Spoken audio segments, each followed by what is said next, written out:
Présente-toi. Alors moi c'est donc Hakim, plus connu sous le nom de DJ Alpatch. Donc je suis DJ mais avant tout B-boy, breaker. T'es de la génération quoi, 2000? Ouais, 2000 exactement. Donc je fais partie du Cossack Crew. J'ai fait partie de Criminals. J'ai aussi fait partie d'un groupe de musicos, un groupe de funk en fait, et donc j'étais danseur parmi ce groupe-là, ce qui m'a permis notamment de faire la première partie d'Earth, Wind & Fire à l'Olympia. Charmé ça. Qui est en 2009, qui est bon. Reason, j'ai grandi avec cette musique. Ouais. Donc c'est une de mes fiertés. Who do you remember? Voilà, je fais aussi partie du staff 1000%. Donc, on va y revenir. Ouais, alors toi tu es de la génération 2000. Donc dès 2000 tu t'es un b-boy toi, tu break. Je suis un b-boy, exactement. Parce que j'ai jamais pu faire 2-3 passages. Donc je commence par le break un peu par hasard. En fait, il y avait le pote d'un pote, donc ils étaient dans la même classe et ils breakaient. Donc en l'occurrence c'est Small, pour ceux qui connaissent. Ouais, Small, ouais, qui est un smurfer. Donc, un popper voilà, quoi. Popper, breaker, il fait un peu de tout, du lock aussi. Donc il m'a emmené donc à la salle du Cossack et puis bon, je connaissais rien et puis de là ça m'a plu mais sans plus, tu vois. Et après un jour dans mon lycée il y a quelques gars de division de l'époque qui sont venus faire un show dans mon lycée en fait. Division Alpha? Division Alpha, ouais. Moi alors? Non, t'étais pas là. Il y avait Nabil, Farid, il y avait un gars aussi à l'époque qui s'appelait Yves, B-Boy Yves. Yves, exactement, quelqu'un d'une famille assez cossue, qui d'ailleurs est toujours avec son piano. Exactement. Nous on a eu deux personnes qui n'avaient pas le même niveau que nous. On a eu Yves dans 78 qui représentait un peu quelqu'un qui avait une aisance financière, enfin qui avait l'air bien, au niveau social, avait rien à voir avec nous. Et on avait monsieur Chamboredon et JC, qui lui n'avait rien à voir avec nous. Bah voilà, donc monsieur Yves, donc bon après j'ai pas mal discuté avec lui après, donc je me suis dit bon, du coup voilà, j'ai kiffé par rapport à ce show et tout, je me suis dit ouais c'est ça que je veux faire, c'est dans cette culture là que je veux être. Donc après j'ai training au Cossack et je me suis dit voilà, si je voulais vraiment progresser, fallait que j'aille là où il y a les meilleurs, et pour moi à l'époque c'était Châtelet-Léal, évidemment. Donc du coup j'ai passé pas mal de temps là-bas à m'entraîner avec des mecs comme Gassama, Rudy, Dev Dogs, il y avait Loïc aussi à l'époque, Fazer, Farid, Nabil, Yves aussi, Yves, ouais. Donc, avec qui je discutais beaucoup et je me rappelle, c'est un souvenir que j'ai, il m'avait dit ouais faut que tu vois faut que tu regardes cette cassette et tout. À l'époque c'était Lord of the Floor. Donc, 2002. Le numéro 1 c'était 2001 ouais. Alors. Le 2001, donc voilà, après c'était parti, voilà, j'étais à fond dedans. Et puis bon après, de fil en aiguille, quand j'allais dans des battles, je m'intéressais beaucoup au son qui était joué, je regardais beaucoup les DJ, je les analysais pas mal. Et puis après voilà, je me suis dit pourquoi pas, vas-y je vais me mettre aux platines. Donc il y a un gars qui m'a beaucoup aidé d'ailleurs, c'est Ozzy C-Town. Donc qui était DJ avant, puis après qui faisait du dancehall. Donc il m'a orienté là-dedans et puis après voilà j'ai appris dans mes inspirations, voilà, ça a été Cléon, Science, tous les DJ de l'époque qui Dynasty. Dans le battle. Dynasty un peu moins, je savais que c'était le taulier, le patron, mais il m'a quand même moins inspiré, même si j'ai parce que tu l'as moins croisé dans l'univers des battles peut-être. Voilà, je pense qu'il y a de ça aussi, ouais, effectivement. D'accord. Donc dès le début, qu'est-ce qui t'aide pour les platines? Est-ce qu'il y a quelqu'un qui t'apprend à mixer, tout ça ou bof? Honnêtement non, je te dis à part le gars Ozzy qui m'a montré un peu au départ, sinon non, j'étais plutôt autodidacte.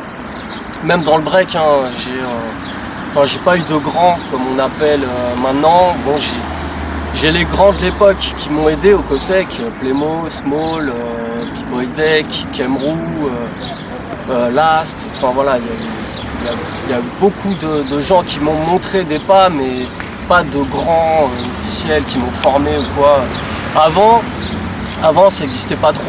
Avant, c'était, si tu voulais apprendre, fallait aller t'informer, fallait aller à Châtelet, à la Défense. Puis c'était plus dur, il y avait moins de vidéos, c'était un peu plus compliqué que maintenant. C'est pour ça, maintenant, moi, je trouve qu'ils sont vachement gâtés, quoi. Les danseurs, en général, ils ont tout ce qu'il leur faut à portée de main. Ils ont même trop, même, tellement ils en ont. Des fois, même trop, ouais. Tellement. Nous, on se rend compte à quel moment? Alors nous, c'était à l'occasion de la Défense, en fait. 1000%. Des 1000% à la Défense. Et donc c'était un peu par le biais de... C'est pour ça, en fait, il y a énormément de gens qui ont influé dans mon parcours. Donc il y a Mounir, un popper, donc, qui était dans le même groupe que Stiga, Electric Puppet. Ouais, c'est pas vrai à l'époque.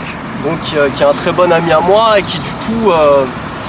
je connaissais un peu Stiga, mais sans plus. Electric Puppet, on était en 2005-2006. À peu près, ouais, c'est ça, à peu près. Et donc il parle de moi à Stiga, il dit voilà, donc il y a le patch qui mixe et tout, ce serait bien de le mettre sur... Et puis voilà, donc Stiga, t'as parlé de moi, et puis voilà, tu m'as introduit donc sur les 1000%, et puis après, l'histoire continue. Tu as des anecdotes par rapport à la Défense de l'époque? À la Défense, c'était le spot. C'était le spot après Châtelet qui a dû... Qui a beaucoup d'éditions. Qui a dû s'arrêter. Il y a eu énormément d'éditions.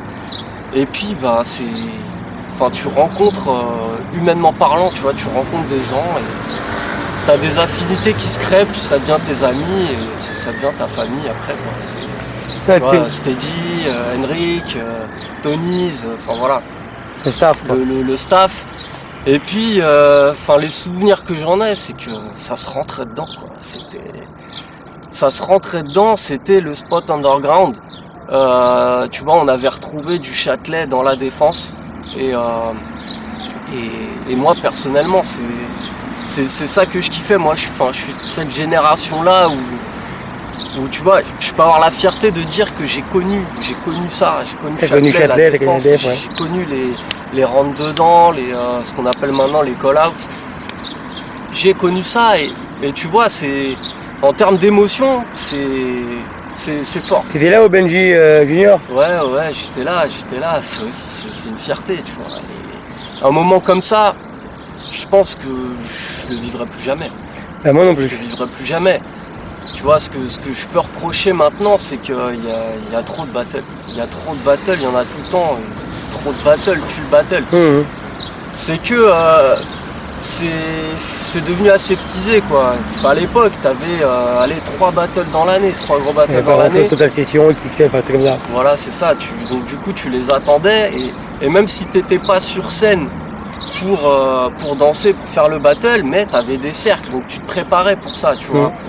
T'allais au battle, tu rencontrais tout le monde et voilà, ça se rentrait dedans, ça changeait. Tu te rappelles qu'à l'époque, avant qu'on se connaisse, j'étais vachement détesté, moi. Ah, ça, mais moi-même, au début, je me disais, mais qu'est-ce qu'il fait, lui, c'est quoi, tu vois. Tu faisais des trucs de fou, tu vois. Mais bon, regarde là où t'es maintenant. Ouais, voilà, bah oui. Tu sais, pour preuve que vraiment, faut faire ce qu'on a envie de faire et pas regarder ce que pense l'autre. Voilà, et puis j'ai connu aussi ton émergence en tant que speaker. Bah oui, j'étais là. Ta première en tant que speaker, j'étais là, c'était dans 91 à Évry. Exactement, si la première. La première. Première, celle-là. Voilà, première à Évry, il y avait eu le Ronnie Benji. Exactement. Aussi. Voilà, c'est ta première, et puis après. Il connaît son histoire, le Alpache. On connaît. Pourquoi Alpache? Les choses. Pourquoi Alpache? Côté latino. Ça, faut demander aux gars du COSEC, hein. C'est un peu eux qui m'ont appelé comme ça, donc les mots, hein. Ouais. Toi, ouais. Pourquoi? Parce que, ils trouvaient que je ressemblais à Al Pacino, puis bon, je m'amusais aussi souvent à imiter Al Pacino dans Scarface. Tu me reconnais, quoi, hein? Qu'est-ce qu'il y a? Ouais. Voilà. Et donc après, c'est resté. Je comprends mieux. C'est resté Al Pacino, voilà. D'accord. Toi, il faut que les gens quand même sachent qu'à l'époque où tu faisais la dev, tu le faisais gratuit, que tu as fait je sais pas combien d'éditions gratuites, que tu préparais tes sets, que tu fais même partie, tu étais le DJ de l'arène aussi. Donc il fallait aussi que tu mixes des fois toutes les le pop, le lock, la house. Enfin, tu le vivais comment ça? Complètement, donc par passion déjà. voilà, parce que je suis un passionné avant tout. Et donc effectivement, donc il y a eu l'arène, j'ai mixé avec Cléon, il y avait Cléon aussi, je me rappelle, tonton Cléon, c'est une grosse dédicace. Ouais, Clément était mis avec son groupe électrogène. Ouais, exactement. T'étais là? Ouais, j'étais Même là. les flics sont venus me voir, ils m'ont saoulé. Oh là là. Quelle dure journée pour moi. J'étais là. Il avait mis son groupe électrogène dans la def au lieu de le mettre en dehors de la def. Ouais, c'était, Oh putain, la galère pour moi, genre là. C'était ouf, mais tu vois, c'est des moments, c'est des anecdotes, tu vois. Des dates de ouf là. Oh putain. Tu peux pas les oublier, quoi. C'est ouf. 3 fois ils sont venus me faire chier les flics. Ouais. Enfin bon. Donc du coup, ouais, ça m'a aussi aidé dans le sens où bah, j'ai dû aller voir d'autres styles de danse, parce que moi à la base, bon, je suis b-boy. Donc du coup dans le son, je me suis plus spécialisé, tu vois, en b-boying, tout ce qui est soul, donc le funk, le jazz funk, enfin voilà, les rythmiques un peu latino, afro, enfin, tout ce qui est bon pour le break, on va dire. Du coup, ça m'a obligé à m'intéresser plus, tu vois, à tout ce qui est son house, new style, etc. Donc c'était très formateur. Et du coup, effectivement, j'étais amené à faire des mixtapes d'un peu tous les styles. Et d'ailleurs, maintenant, je continue donc, sur des événements à mixer du old style. Même si, voilà, il y a des disciplines que j'aime, enfin, je suis moins spécialiste que d'autres, comme la house et tout. Donc après, il y a un débat aussi, tu vois, est-ce qu'il faut mixer du tout style ou est-ce qu'il faut un DJ spécialisé pour chaque... Bon, après, c'est... Tu penses que c'est une question de rentabilité, tu penses? Bah, moi, oui, je pense. Ah bah ouais. Sincèrement, je pense, parce que bon, si tu dois payer 4 DJ, bon, je me mets à la place d'un orga aussi. Mais bon, après, ce serait le top, effectivement. Mais bon, c'est un autre débat. D'accord, toi t'es le DJ officiel de l'Okagenin? Alors on peut dire ça, ouais, on peut dire ça. Bah, le premier Okagenin, ouais, j'étais au platine. 2006. 2006, il y en a eu 2 autres, pareil. Donc ouais, on peut dire ça, ouais. Après c'est la famille aussi. D'accord. T'es rentré dans les Criminals comment? Alors, les Criminals, j'ai été introduit par Loïc, Speedy Legs. Speedy Legs, Loïc, ouais. Qui voulait en fait à l'époque où les breakers étaient plus en avant, tu vois, c'est moins le cas maintenant, qui sont beaucoup plus représentés par le new style. Ouais, au début c'est un groupe de b-boy à la base. À la base, donc il voulait en fait que je sois le DJ officiel du groupe, quoi. Donc, ce que j'ai été. Donc au début de l'interview, quand je disais que bon, je faisais partie, je me considère plus vraiment faisant partie de Criminals, puisque j'ai plus vraiment de rôle dans le groupe. Ouais, j'ai compris. Sachant que bon, il y a que des new stylers, même si je m'entends super bien avec tout le monde. Sachant que s'ils veulent faire une bande son, ils vont demander à Sid James peut-être maintenant. Peut-être. Après, ils peuvent, avec plaisir. Je suis toujours open. Toi, t'as animé quand même pas mal d'événements dans ta vie. Ouais, quand même. Des gros événements en plus. Des gros événements. Alors, est-ce qu'il y a des choses qui te cassent les couilles en tant que DJ? Je dis beaucoup, on ne le dit jamais. Est-ce qu'il y a des choses qui te gênent en tant que DJ? Bah, je sais pas, moi, par exemple, quand les mecs ils tournent la bouteille, quand les danseurs ils te font des mouvements de la main pour te dire que le son il est pas adapté. Enfin, c'est quoi que tu rencontres comme problème qui peuvent te saouler? Bah, ouais, principalement ce que tu viens de dire. Donc, voilà, quand tu balances un son, bon, en plus, quand pour toi le son est charmé, tu vois les deux danseurs qui bougent pas, qui attendent, bon, ça fait chier. J'avoue, ça fait chier. T'as déjà fait des réflexions à toi en tant que DJ? Ouais, bien sûr. Ouais, le fameux geste, ouais, ou tout ça, change de son. Ouais, bien sûr, on me l'a déjà fait. Après, chacun son taf. Maintenant, ce que je dis aux danseurs, si les sons que je joue leur conviennent pas, parce que effectivement, on peut dire que maintenant, il y a des DJ très talentueux qui ont leur propre style. Si voilà, le danseur n'aime pas ce que je fais, le style que j'ai, il y a mon nom sur l'affiche, ne venez pas. Quand vous savez que c'est moi qui vais mixer, ne venez pas. Enfin, moi, je pense. Les orgas, n'oubliez pas de mettre le nom sur l'affiche, c'est important. Tous les acteurs d'un battle sont importants. Le speaker, le DJ, les juges, faut mettre tout le monde, faut valoriser tout le monde. Parce que sans speaker, pas de battle, sans juge, pas de battle, sans DJ, pas de battle. Et c'est la concomitance de toutes ces personnes-là qui fait que l'événement existe. Exactement. La synergie. Ok. Moi, je pense que quand il y a des gens qui te font... Il y a des gens qui, s'ils n'aiment pas ta musique, c'est pas ta musique qu'ils n'aiment pas, c'est peut-être un son que tu as joué sur un battle qui leur a pas plu, mais Oui, c'est pas l'ensemble de ta musique, c'est pas possible. Oui, c'est possible. Après, j'exagère peut-être un peu. Ouais. Après, ça dépend aussi du contexte. Bon, voilà, t'es danseur, t'as un enjeu, t'as une pression. Bon, voilà, si tu vas essayer de chercher un coupable, enfin, je sais pas. Après, je peux tout entendre. Mais à un moment donné, tu vois, enfin, ça a déjà été dit par d'autres. Nous, on va pas dire au mec, ouais, t'as fait un passage flingué, recommence, tu vois. À un moment Et pourtant, donné, toi, tu le vois, toi, ça. Ouais, bah, oui, ça, j'en vois, ça, effectivement. Hein. Des gars qui font des passages tout flingués, ouais, il y en a plein. Il y en a plein. Et ça devient même rare que, tu vois, nous, on prenne du kiff dans le sens où on voit des mecs qui fument ton son, quoi. Tu passes un son, le gars, il le fume. Tu vois, il prend les accents. Ça, c'est ce qui nous fait le plus plaisir, honnêtement. Je vois, quand tu fais un événement, tu prépares tous tes sets avant.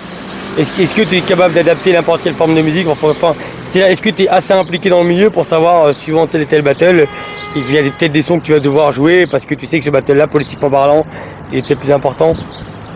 Avec l'expérience, ouais, tu apprends à être freestyle pendant l'événement. Donc moi, je prépare toujours mes playlists. Mais c'est pas parce que je les prépare que je vais forcément les respecter le jour de l'événement. Donc comme tu dis, suivant voilà, tel ou tel team qui vont se rencontrer, si c'est pas en finale ou en demi, que c'est avant, bah voilà, t'as préparé une sélection, mais tu sais que t'es obligé de mettre des sons qui vont tabasser, quoi. Sinon, tu vois, ça va. Tu vois, t'as deux équipes. Après, j'ai pas non plus la prétention de dire que je connais tous les danseurs. C'est pas vrai, je connais pas tous les danseurs. Donc après, c'est un peu du feeling. Mais ouais, effectivement, avec l'expérience, j'ai appris aussi à m'adapter au contexte de l'événement et des battles. Est-ce qu'il y a souvent des jurys qui viennent te voir pour te faire passer leur son de démo? Ouais, ça arrive. Ça arrive, ouais. Comme t'en as qui me disent, vas-y, je te fais confiance. Mets un son, pas de souci. Donc après, bon, l'un dans l'autre, ça se respecte. Tu te dis, les mecs, après ça dépend des jurys, mais bon, t'as des jurys qui n'ont plus l'occasion de faire des battles, de se montrer. Ouais, j'ai compris. Donc bon, c'est leur démo, donc ils se disent, bon, je vais faire une bête de démo sur... ça s'entend. Ils essayent de se vendre. Ça s'entend. Ils se proposent, ils se mettent sur le marché. D'accord. Toi, en tant que DJ, est-ce qu'il y a des DJ en ce moment que t'aimes bien? Tu suis un peu ou bof? Des DJ que j'aime bien, bah t'en as beaucoup maintenant. T'en as pas mal qui sont très très bons. Si tu me donnes 3 noms, ça me va, moi. 3 noms, bah, je vais te citer Cléon, hein, toujours, hein, parce que bon, c'est un ancien, mais il est toujours là, quoi. Enfin, il n'y a pas longtemps, je l'ai entendu mixer. Enfin voilà, il m'a donné les frissons, quoi, tu vois. Donc tonton Cléon, il est toujours là, toujours présent. Après t'as Sanka que j'aime bien aussi, qui humainement aussi c'est une bombe atomique, Sanka. Il est comme toi, c'est une bombe atomique. Franchement, Sanka, il n'y a rien à dire. Il y a Vientiane aussi. Vientiane de Nice. Vientiane de Nice, que j'aime beaucoup ses sélections en break. Bon, il y a My Man Steady, tu vois, avec qui humainement, bon, ça se passe à merveille. On est souvent amenés à jouer tous les deux. Et puis il a son style. Il a son style. À jouer, je veux dire mariage, bar mitzvah, soirée. Ouais, aussi, ça c'est à côté. Mais ouais, il a son style un peu électro, hip-hop. Et voilà, c'est charmé. Est-ce qu'il y a des danseurs que tu aimes bien en ce moment? Des danseurs ou les danseuses? J'aime beaucoup l'originalité. L'originalité, donc ouais, je vais te citer Chacal. Chacal que j'aime beaucoup.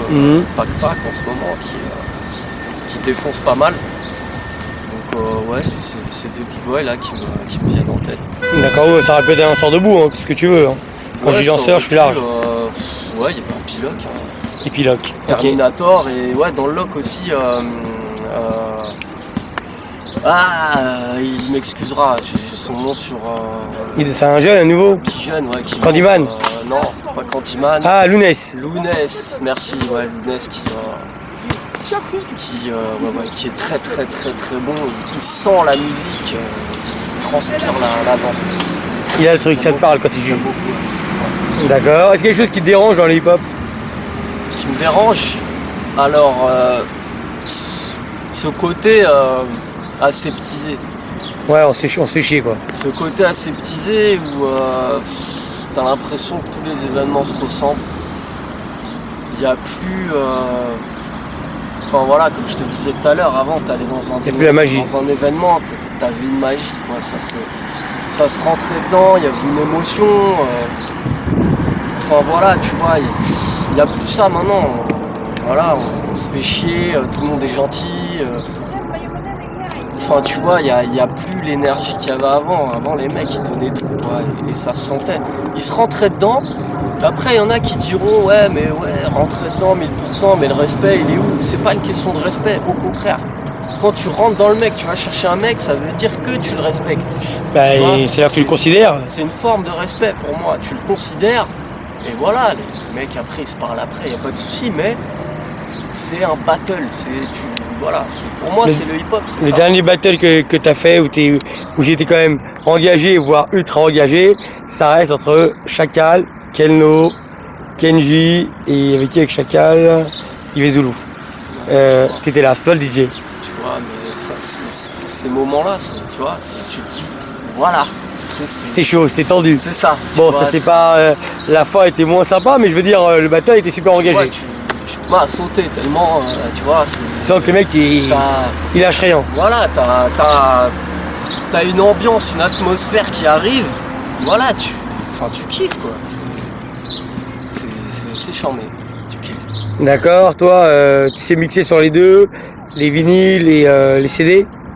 Alors, je me suis mis récemment au CD J2000. C'est une bombe, hein, ces machines-là, quand même, franchement. Technologiquement parlant, c'est terrible.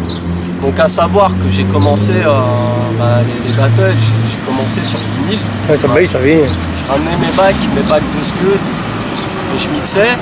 Donc après, il y a eu la technologie Serato qui est arrivée. Un peu comme tout le monde, hein, je suis parti dedans. Mais voilà, j'oublie pas d'où je viens, je continue à acheter des disques. T'as une grosse collection de disques, toi, hein? Ça va, ouais, ça va. Quand je t'ai venu à la maison, il y avait du vinyle. Hein. Ça va, ouais. C'est une petite faudrait pas faire tomber une allumette là-dedans, je te le dis. Une collection sympa, ouais, je deviendrais fou, je deviendrais dingue.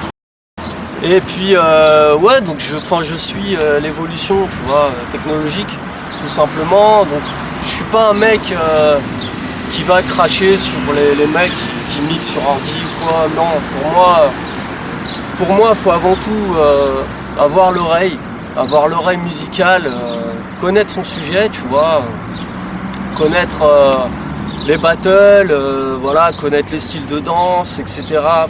C'est pas parce que t'es jamais passé sur vinyle que ça t'interdit, ça te légitime pas en tant que DJ sur un battle. D'accord. Toi, quand tu vas voir un événement juste pour le kiff, t'arrives aujourd'hui à regarder le battle sans juger, sans critiquer dans ta tête psychologiquement le DJ? Forcément, j'ai une oreille, tu vois, sur ce qui se joue. Après, même si ça me plaît pas, je respecte. Parce que je sais ce que c'est, DJ sur un battle, c'est pas facile. Tu peux être. T'as un public devant toi, enfin t'as deux publics. T'as le public qui assiste et t'as le public, t'as les danseurs.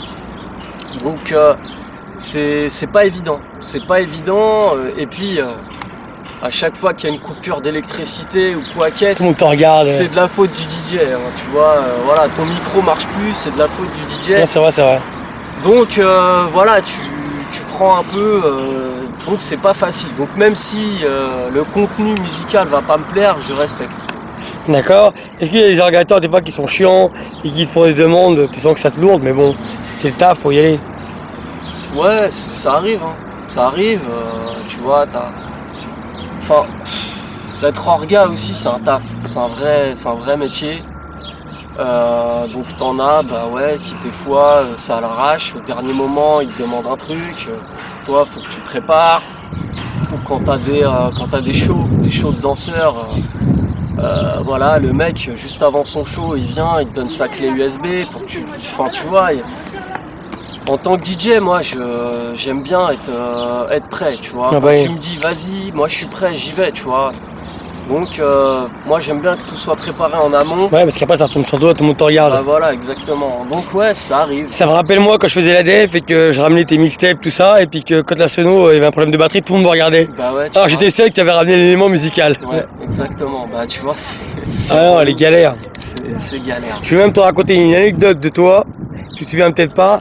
Un jour on a organisé le championnat du monde, on était en galère, c'est toi qui nous l'as sauvé. C'est toi qui a ramené tes platines. Bah, ouais. Putain.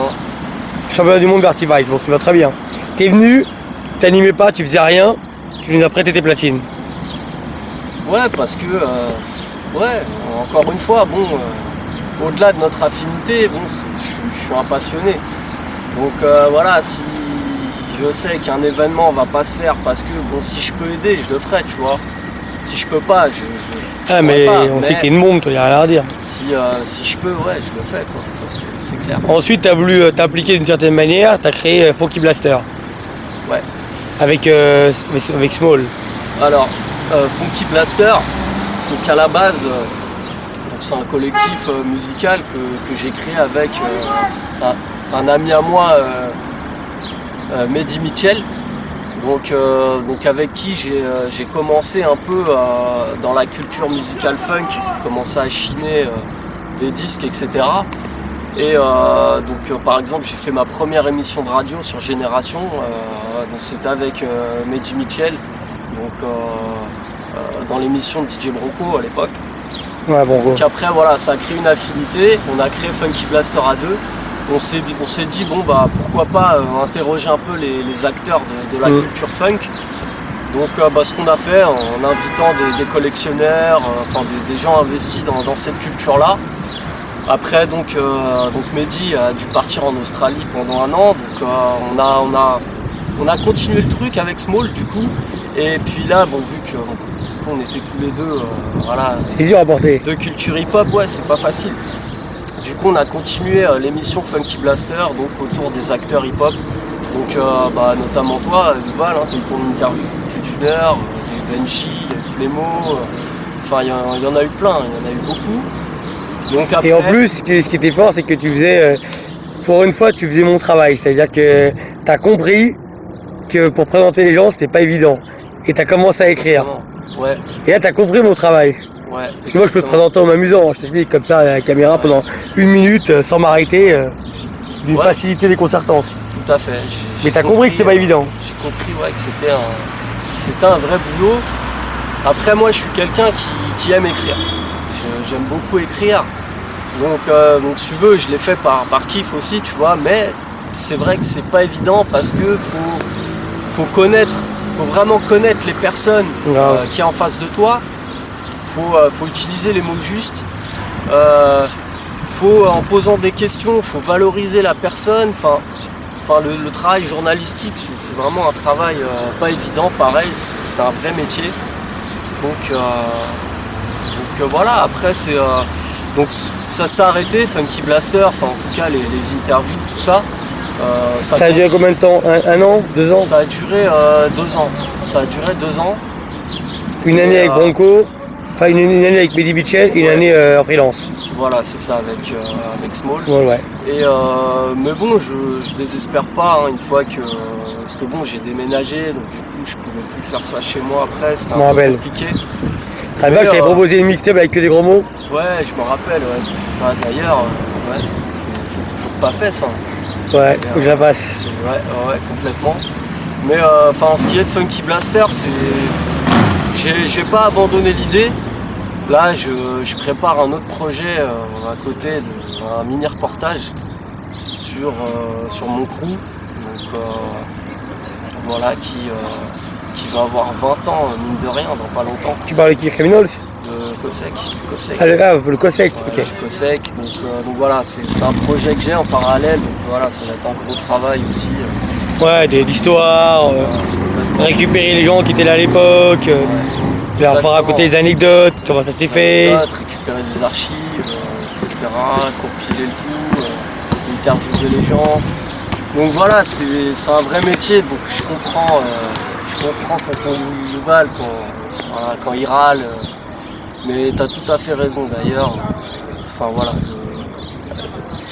il faut valoriser le speaker sur l'événement, notamment sur ses présentations. Ouais, parce que c'est un taf de ouf. Jurés, parce que c'est un vrai taf. Et moi, je peux me débarrasser de n'importe quel jury avec une phrase ou deux si je veux, mais je le fais pas par respect pour eux. Bah ouais, et tu vois, c'est... Et ça casse les couilles d'écrire sur les gens. C'est pas genre le kiff, putain. C'est pas simple. Et en plus, il faut pouvoir mettre tes mots à la bouche comme tu les as à l'écrit, sans réfléchir, sans bégayer, faut que ça ce soit complètement. Puis évident. Puis les organes devraient te remercier pour ça, parce que ça fait partie d'une logique, tout simplement. T'invites des jurys. Si tu invites des jurys, c'est par rapport à leur histoire, par rapport à leur vécu. Donc faut mettre ça en valeur. Parce que si tu invites un jury que ton public en face de toi ne le connaît pas, qu'est-ce qui va faire que les gens vont le connaître? Et des fois c'est pire que ça, Hakim. Des fois, mon discours il est plus fort que la démo. Donc peut-être dans les deux, au prorata, il s'en sortira pas trop mal. Parce que les gens ils diront, ah mais bon, en même temps ça fait 30 ans qu'il est là, j'en sais rien, 25 ans. Ils pourront l'excuser. Ouais, effectivement. Mais au-delà de ça, enfin voilà, on est dans une culture. Tu vois, c'est ça aussi qui me dérange. C'est que, tu vois, c'est devenu aseptisé. C'est devenu bling bling. Tu vois, c'est strass et paillettes. Je fais pas de battle s'il n'y a pas de price money. Je fais des chichis, je fais des chachas. Mais au-delà de ça, c'est une culture. Tu vois, c'est une culture, c'est une passion. Donc si tu connais pas ton histoire, ta passion, enfin, ça a aucun intérêt. T'as rien à faire là. Pour moi, ça a aucun intérêt. Donc connaître l'histoire d'un jury, c'est important. C'est important. Comme d'un DJ, c'est important. C'est important. Et ça, à l'heure actuelle, on va pas se mentir, qui, à part toi, peut le faire? Non, c'est sûr. En tout cas, sur un événement ponctuel, sur le moment, personne. C'est un taf. C'est comme toi, quand tu travailles tes sets, moi je travaille les gens. Voilà, chacun son monde. C'est un vrai taf. Après, attention, je critique pas les autres speakers qui sont aussi très très bons. Chacun a sa façon de faire en fait. Mais faut appeler un chat un chat. Le chat s'appelle Yuval. Il connaît tous les acteurs de la culture. Enfin voilà, c'est comme ça. Très bien. Toi, est-ce qu'il y a un événement que tu ambitionnes? Tu te dirais, putain, j'aurais aimé mixer à cet événement-là. Alors, il y a 2 ans, je t'aurais dit oui, ouais, il y a cet événement-là, machin. Maintenant, peut-être un peu moins. Après, sincèrement, s'il y a un événement que je devais mixer dans le futur, ce serait un événement à l'étranger déjà. Ce serait un événement à l'étranger, en Corée, je kifferais. Ouais, pas très loin non plus, en Angleterre, au UK, ouais, je kifferais aussi. À l'étranger, en général. D'accord, est-ce que ça te gêne, toi, si demain, il y a un gros événement à Sarcelles et qu'ils ramènent à l'étranger pour mixer? Est-ce que ça me dérangerait? Non, pas vraiment. Dans le sens où, voilà, j'aurais donné quoi, pour Sarcelles, tu vois. J'aurais donné, après, je peux comprendre que, voilà, que les orgas veulent faire des turnovers. Ouais. Après, je suis pas un mec aigri, tu vois, en général, j'en veux pas aux gens, tu vois, j'essaie de comprendre les gens un maximum. Après, tu veux prendre un mec, un étranger, du moment qu'il fait le taf, il fait du bon boulot, y a pas de souci, tu vois. Après, bon, s'il fait un taf pété, bon, ça se discute après, tu vois, mais sinon, non, ça me dérange. Est-ce qu'on peut attendre une prochaine mixtape de Monsieur Funky Alpache? Prochaine mixtape, écoute, c'est dans les tiroirs. C'est pas la priorité. C'est pas pour l'instant ma priorité, j'ai un autre projet sur le feu. En fait, moi je suis un mec, plein de projets, machin, mais tu vois, à un moment donné, il faut se focaliser sur un truc, sinon Ouais, faut t'avances attraper sur- un lièvre et pas 40 000, et pas Voilà. en courir 40 000. t'avances sur aucun truc, sinon bon, je continue aussi donc à balancer des edits que je fais de Sur sons, SoundCloud. sur SoundCloud notamment, voilà, ou aussi des prods, des prods personnels, voilà, que je continue aussi à faire. Enfin, notamment voilà, des édits de sons du moment, on va dire, que je mets en version b-boy, en version hip-hop, enfin, voilà, D'accord, tu remixes quoi. je remixe. Ouais. D'accord. Avant de terminer, est-ce que tu as une anecdote à me raconter encore une dernière? Une anecdote, oulala, Un bon ou un mauvais moment, on s'en fout. en général, Ce que tu veux. oh putain, c'est dur, ça c'est une question, c'est hardcore. Bah, t'as mis des anecdotes, t'as été à la DEF pendant des années, Ouais, mais t'as vécu Châtelet-Léal. t'en as tellement que. Oh là là, une anecdote.